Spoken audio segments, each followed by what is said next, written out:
All right, we're back. Another blast from the past.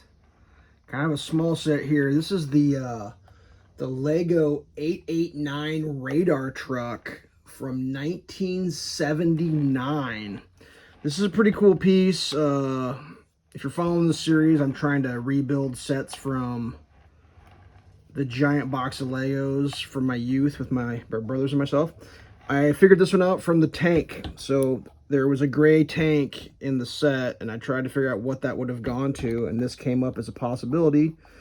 Dug through the stuff, and it looks like, yep, this is the parts.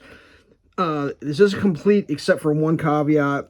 I had to use a double 4 instead of a, oops, that's supposed to be a one piece all the way through. You can see the seam right there. I put 2 4s. Does that make any sense? Easily fixable, just don't have all the parts for everything all at once. So this is how this one got built. Other than that, complete. Could maybe use a light there just for coolness, but it's not part of the original look. All right, so let's learn about this thing a little bit. Classic Space set, like I said, 79.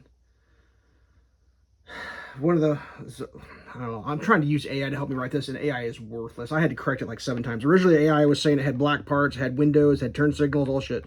So it's the red man with the center chest piece there, pretty cool. This one's in really good shape.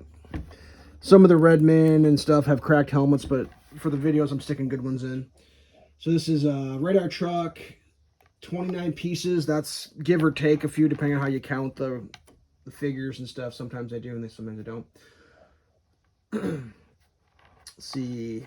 The vehicle was a 4-wheeled buggy, obviously. Primary color is light gray.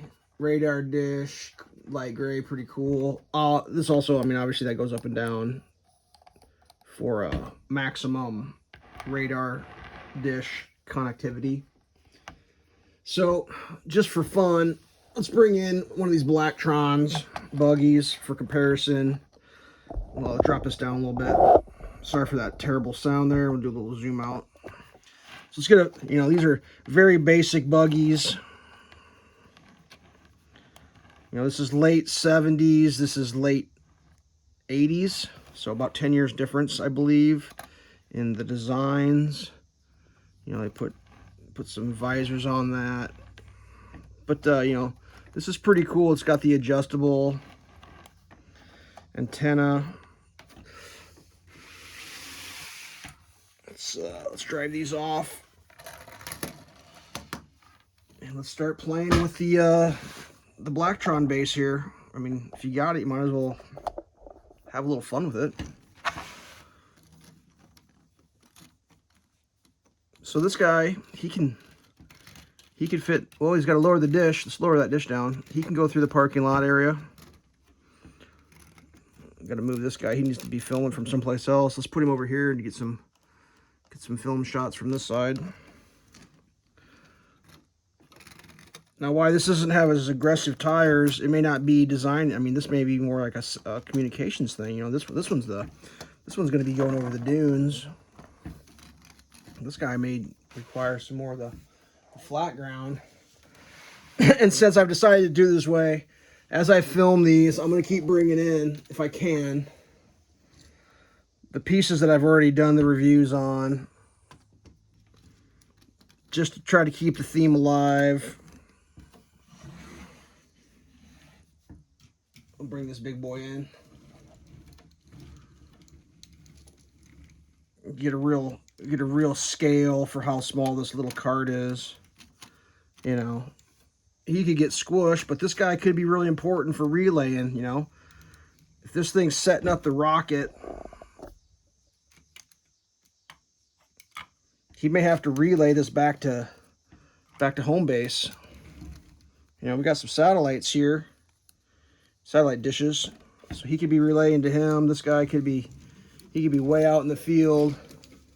We'll stick him back there, and he could be getting the intercept. I mean, this guy's got a dish too. I mean, everybody's communicating with everybody here.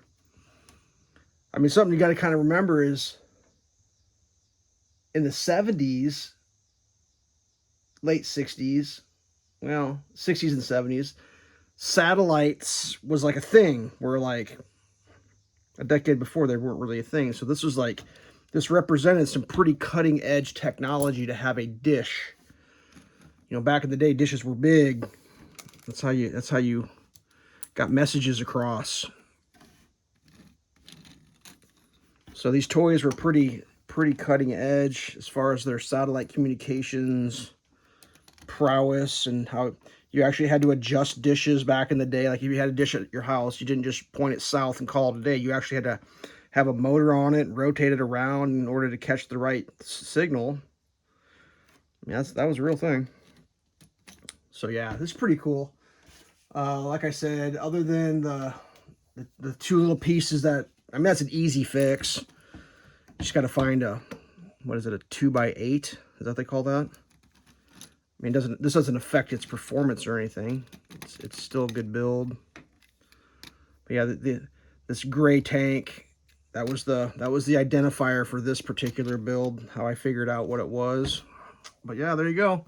A couple cool machines. Space Legos.